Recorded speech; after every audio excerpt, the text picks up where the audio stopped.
Now, the high school football picks of the week. Week 1 is always the toughest week to get started with the high school football picks of the week, and it wasn't a bad week. I went 14-5 out of the 19 games that we picked. But we got to be better here in week 2 because now we've got a little bit of a sample and should be able to project the final scores even better than we did in week 1. And it starts with a rematch from the 2022 state championship game as the Carroll Chargers welcome Center Grove. It's our 1380 The Fan game of the week presented by Midwest Box Breaks. And that state championship game, while a memorable moment, it's a forgettable game for the Carroll Chargers. They were thumped 35-9 in the opening weekend. Carroll had a hard-fought 14-7 loss to Hamilton Southeastern, while the Center Grove Trojans were victorious 24-6 over Warren Central. 2 veteran coaches with Eric Moore in his 27th season coaching Center Grove. And forget about the 8-5 record a year ago. Center Grove made it all the way to the semi-state last year where they lost to Brownsburg by just 4 points, the eventual state champion. It's a powerhouse program that has had sustained success, winning 3 consecutive state championships from 2020 to 2022. Gabe Freisinger had a good start as the Carroll quarterback, replacing Jimmy Sullivan, but Carroll's got to have a running game.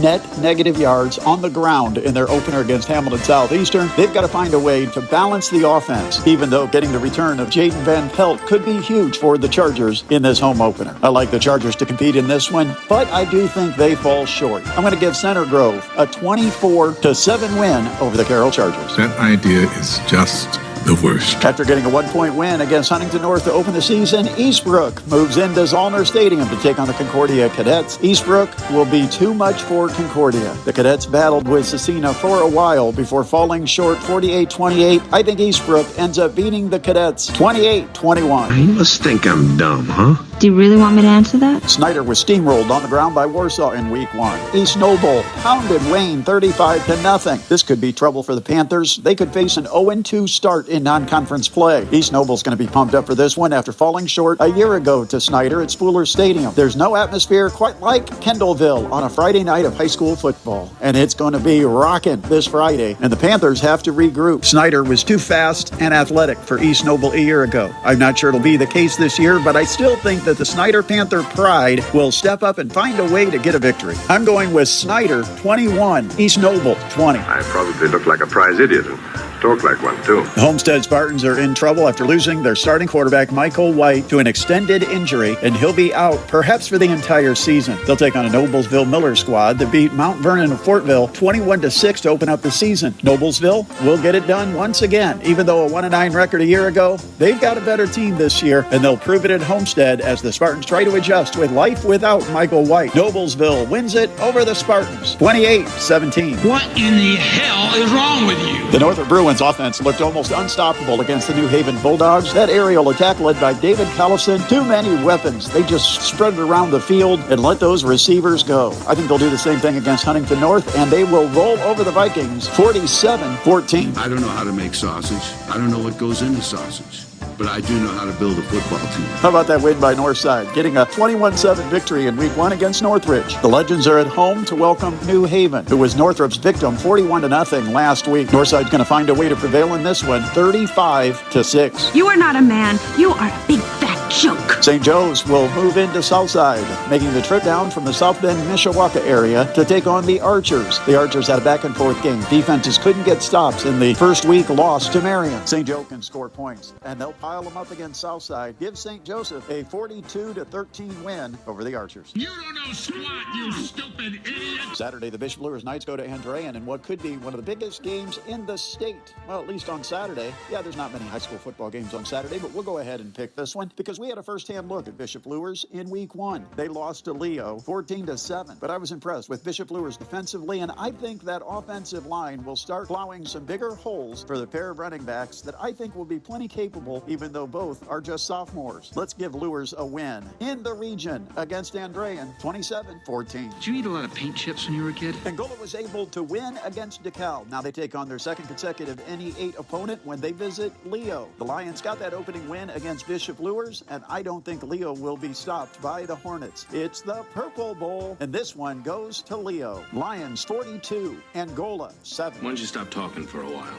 Maybe sit the next couple plays out. Belmont takes the trip to South Adams. It's a county rivalry, and the Starfires are going to get it done. This one might be one of the chances for Belmont to pick up a win and end that 33-game losing streak, but I'll give South Adams a 28-7 win over the Braves. You were literally too stupid to insult.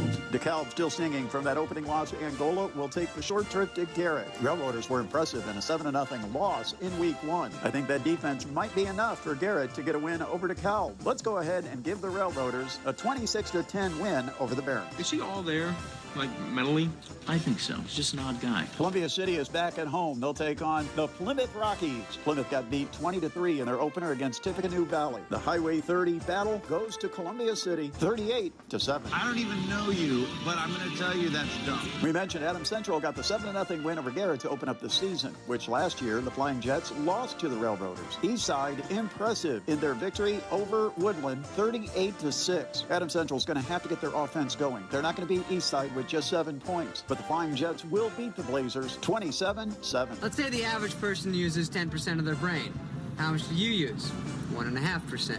Delta visits Heritage. The Patriots have been a really good program over the last 6 years, and they got a dominant win over Belmont in Week 1. But we're not sure exactly what that tells us about the Patriots, while their opponent, Delta, was losing to Muncie Central 16-13. Last year, Delta was 5-6, losing in the sectional semifinal to undefeated Mississinewa, and they beat Heritage 54-14 in a sectional game. That means the Patriots are going to be pumped up for this one, but Delta is going to win it. Give it to the Eagles over the Patriots 36-20. Anybody care what this guy thinks? No! The Manchester Squires visit Bluffton to take on the Tigers after both were victorious in Week 1. Bluffton had to hold on late to beat Shenandoah 29-27, and Brent Kunkel faces a Manchester squad there was no pushover a year ago, with Bluffton winning 28-14. This game may be closer than some would expect, but I think Bluffton is going to win it on their home turf. The Tigers over the Squires 33-21. You know, I didn't think this could get any worse, but haha, it has. In ECC action, the Cherubusco Eagles might have had the most impressive win of Week 1.